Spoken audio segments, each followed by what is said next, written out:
of times I have people tell me things like, well, Tony, you're successful in your life because, after all, you're so motivated. I'm just lazy. I tell people, you're not lazy. You just have infinite goals. What we want to do here is get some goals that'll drive you, some goals that got some power behind them. And the way to do that, realize that right now you're about to create a real future that can make a major difference for you. That right now you're not just writing words down on a page, that even though you don't know how this is going to happen yet, that if you get something that you really want and you make it strong enough and you find strong enough reasons, you will find a way. I've done goal-setting workshops like this and seminars for years. And what's amazing is the kinds of results that people generate. I remember where a woman stood up and said, I want to set a major set of financial goals, and that's part of what we're going to do in this workshop. She said, I want to make $100,000, and I want it in the next 7 weeks. The challenge I had when she said this was, hey, wait a second.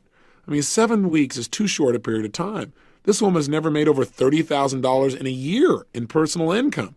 How in the heck is she going to make $100,000, especially when she has no plan? Now, while on the one hand, I'm not supportive of just setting goals arbitrarily like that, on the other hand, who am I to say what you're really capable of or not capable of? I think it's true that sometimes people set up goals that aren't realistic, meaning they really have no clue how it can be pulled off. But I also know that there's tremendous power if you get committed enough. And so as I started to tell this woman, well, maybe you ought to relook at your goal, she was so strong about it that I decided to just let her keep it. Who am I to stand in her way? And a good thing I didn't. 6.5 weeks later, she won the lottery and made exactly $100,000. Now, what's really interesting about this story is 6 months later, she came back to a seminar, and we talked about in the seminar what she had done. She set another goal that within 6 months this time, it wasn't quite as urgent, she'd make $150,000. Well, she made $200,000 again through a lottery.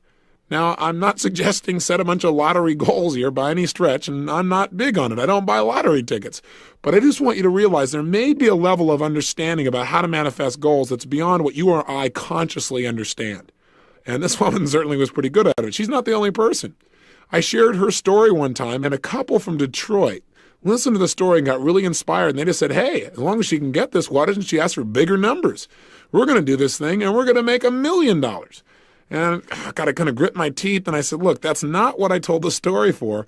But they got so into it, and they followed all the instructions. They set their goals, they got strong enough whys, they created the pressure, and they did something else that I teach. And that is to make your goals so real, once you know what your goals are, to make them so real in your mind that it feels as if you already have them. When you get to that level where your brain actually believes it's already happened, something clicks. And oftentimes, within a short period of time, that goal becomes realized. I mean, in physical situations, things start to happen. I know this sounds metaphysical, but all I can tell you is it's worked in my life and it's worked for other people. This couple went back and started telling people they'd won this lottery. And I kind of quite honestly got a little bit upset. They said, look, you said make it real. It's so real for us now. I mean, we have a hard time distinguishing. And sure enough, they did not win the lottery 2 times in a row. But the third time they won, and they won over $1 million. Their story's pretty legendary in our alumni group in the Detroit area, and in fact, across the country.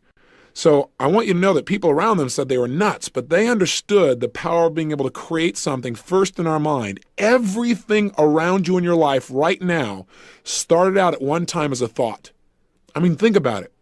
What are some things that you have in your life right now? Some relationships, some people, some skills, some beliefs, maybe a job that once was nothing but a goal.